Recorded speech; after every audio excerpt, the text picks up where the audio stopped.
Hello and welcome back to Star Wars The Living Set. Will, good to see you again. Good to see you. Awesome. Back again for another 4 cards this week. So we got 4 interesting ones this time. A couple of big names and a couple of smaller names. We have 2 pretty well-known characters. One that's kind of well-known and the other is well-known but not well-known, I guess, kind of. Let's get into it and we'll figure it out. All right, card number 55 is Finn. So Will, I'm going to turn it over to you. So tell us about Finn. Finn, or FN 2187 from The Force Awakens. He is in the other 2 as well, but this one specifically from that. First, we're going to stats. They made 1,079, 34 have been graded, 22 PSA 9s, and 30 PSA 10s. Okay. The actor is John Boyega. Yep. Who was actually not very well known before this. Yeah, actually, it's interesting. So for most of the actors and actresses in The Force Awakens, obviously besides like Harrison Ford and some of the people that were there before, they wanted them to be really kind of unknown characters. Yeah. Or unknown actors, kind of like when George Lucas did it back in the original Star Wars, which I thought was pretty interesting. Yeah. So basically, this was like John Boyega's like big hit, obviously, because he plays a very big role. And before, I think he was in a few other things, maybe. But he'd been in a few others, but obviously nothing as big as this. Yeah. Very small, just like random TV shows, stuff like that. Yep. The idea of like a deserter actually came from Larry Kasdan. Yep, that's correct. And yeah, we already talked about wanting it to be mostly unknown actors, that sort of thing. Yep. So this is actually really cool. FN 2187. Yep. We've heard that number before. Not the FN, but the number is actually the number of Princess Leia's cell block. Yep, that is correct. Hope. That is correct. I thought that was super cool. When you told me that, I did not believe it. Yep.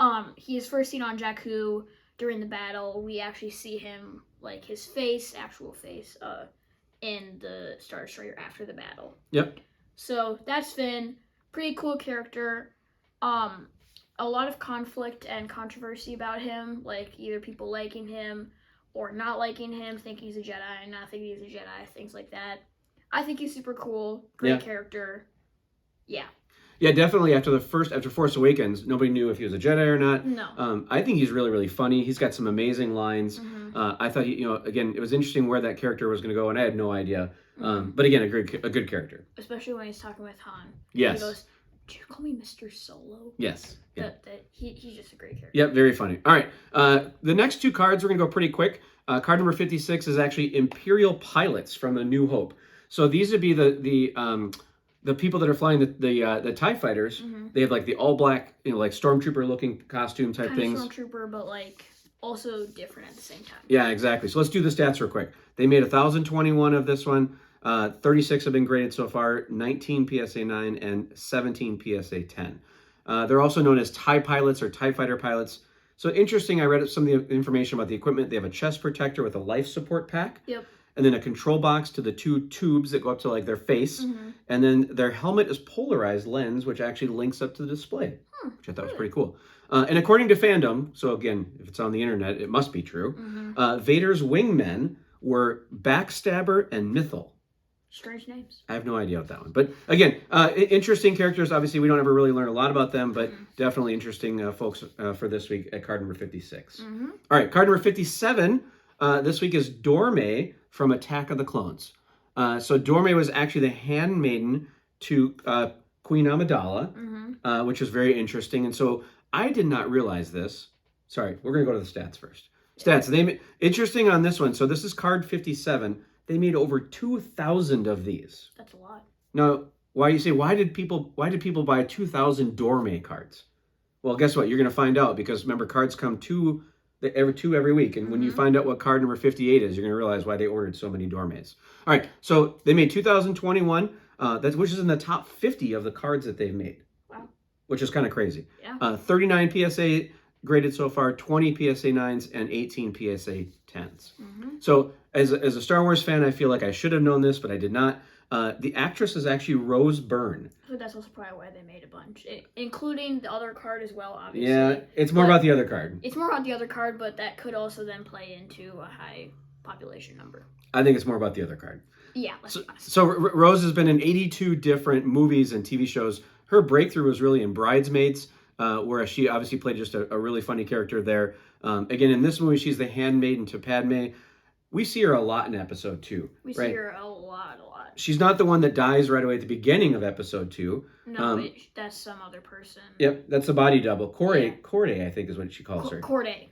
Very good. Something like that. Okay, so obviously she's not that person, but we see her a lot in episode 2. And then she's also, every time that something's going on with Amidala, she rushes in. So like when there's the assassination attempt, and she comes in and says, "Are you okay, lady?" A wonderful recreation right there by Will. So it's like I was sitting next to Dorme / Roseburn. So again, great to see a card here, but again, they made so many of them, let's be honest, for one reason and one reason only. It's card number 58. And that card specifically is the child. So when they made this card at the time, the child didn't have a name. No, it was just the child. It was the child. And this, so we're going to do some stats first, and these stats are just crazy. Yeah, crazy on it. So they made 9,663 of this card. And that's more than double the second Yep. place card. Yeah, which is Yoda. Mm-hmm. So they almost 10,000 of this card. So not a rare card at all. No. In fact, PSA has graded 1,347.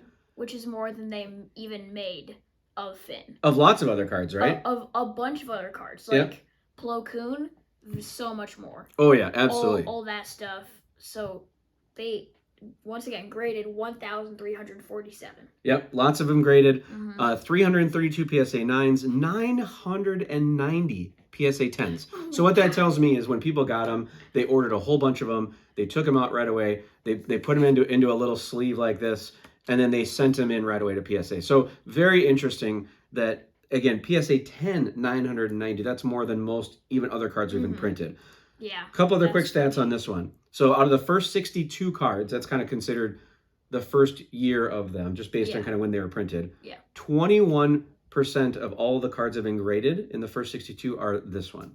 Yeah. Out of all the PSA 10s in the first 62 cards, 23% are from Grogu / the child / Din Grogu. Yes, a lot of different various names. other names he has. So a very popular character. Obviously, you know, when the child came out, first off, Mando was super popular. When Mando started, everybody loved it. It is without a doubt the most, probably even more popular than some of the movies. Oh yeah. It's just such a great show. Yep. It's so good. Yep. Everybody loves it. The storyline, the way it's made, just everything about it is just amazing.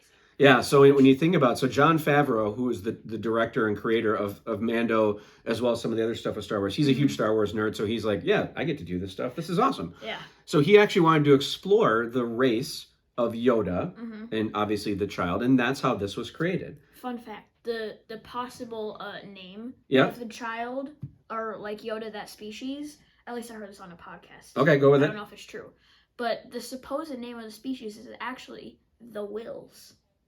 I think you made that up. I did not. We're looking it up later and we're finding out. It's on the internet. All right. So again, Jon Favreau said, I want to be able to explore the race of Yoda. Because really, if you think back in Yoda, you know, when we meet Yoda in episode 5, and then obviously he dies episode 6, you know, in the original ones, and obviously he's been in a lot of cartoons, a lot of other things, but he really wanted to explore that race, which was great. So I think it's really interesting. Yeah. We don't learn the name of the child until chapter 13 of Mando, and then we find out it is Grogu. And who tells us it's Grogu? Ahsoka.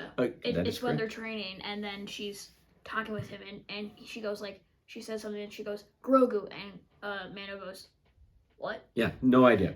Yeah, so then Grogu suddenly became popular. So the interesting thing, or one of the interesting things, is that when these came out, it was when Grogu came out, it was right before Christmas. But they didn't actually, or when this Mando was coming out, they didn't actually want to release the toys because they didn't want people to see what this character was going to be. Yeah. So Disney could have made a whole bunch more money. They could have had so much. But they didn't. So there's a bunch of like black market toys, like little things you could buy on Etsy and little things like that. But then obviously that got shut down pretty quickly. Yeah. So the actual child, or Grogu, is actually a puppet.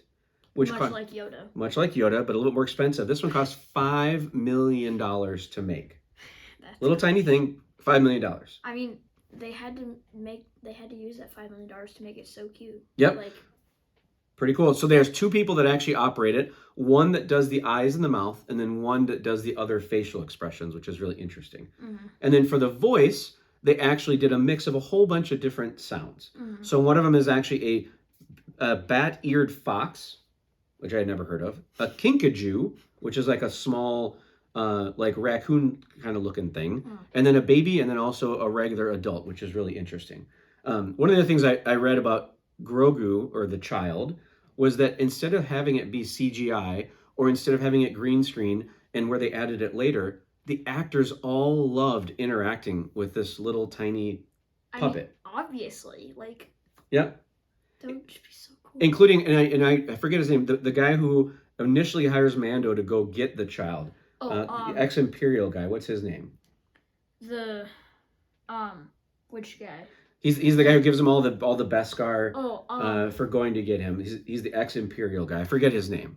I forget his name. Well, that guy apparently was so excited about interacting with Grogu. He was like, he wanted to make sure he got to actually spend time with Grogu and like, actually act with Grogu, which I thought was interesting. When we see him again, like the other episodes, he's like, "Oh my god!" and you can see the pure joy on his face. Yep. Like from the show, and also just like the actual actor being like, "Oh my gosh, I can't hold him again."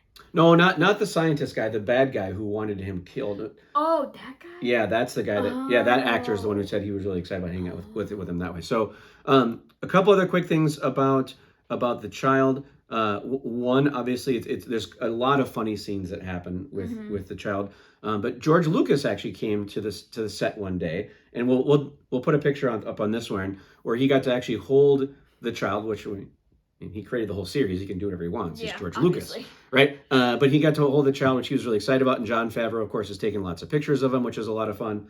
But finally, one of the scenes that's probably the most controversial with Grogu is actually in Chapter 8, before we actually know his name. This was just when he was the child. Yeah, or kid, or little green football. And that one was actually called, that episode was called Redemption. So why was that one so controversial? Well, when I start to talk about it, we've actually talked about it before with the Scout Trooper. It is the scene where the two Scout Troopers take Grogu and then are like chatting. Yep. And then one of them hits him. And when that happened, I remember when we were watching it, we all absolutely just screamed because we were like, "Why would you do that?" But some people really liked it. Yeah. Other people really did not. I can't choose, but yeah. It's funny. So Jason Sudeikis is of course one of the Scout Troopers, and then the other Scout Trooper is also a comedian. And they both say they hit him. We have to go back and watch the entire thing. But again, that was one of the funny ones. And apparently, when he hit him the first time, Jon Favreau reminded them that, hey, but that thing cost $5 million. So then they were a little more careful from there on out, which is good. Yeah, probably. But again, this week, the child, by far the most printed, the most graded, the most popular card out of this entire series. Nothing's going to beat that. Nothing's even going to come close to this. So nothing is. No. All right. So real quick, what is your favorite card of the week as far as artist-wise? What is your favorite one? Artist-wise? Yep. I'm going to go with the child. I think the child looks great. Obviously, the other ones are really great. I think the child is my favorite one from this week. So how about you? I would say the child, but also I also do really like Finn. Okay. Just the way it looks and stuff. Awesome. So yeah, I'm going to say with Finn, but also the child does look super good. Awesome. Yeah. Well, again, very good. So again, another 4 cards done this week. Thank you again for watching. Again, shout out to Chris Penix for the great artwork as always. If you're interested in getting some of these cards, they're available on Topps.com. 2 cards every single week. Again, it's a living set, so they keep going, which is pretty darn cool. Yep. Otherwise, if you have any comments or anything for us, please let us know. Otherwise, thanks again. Bye.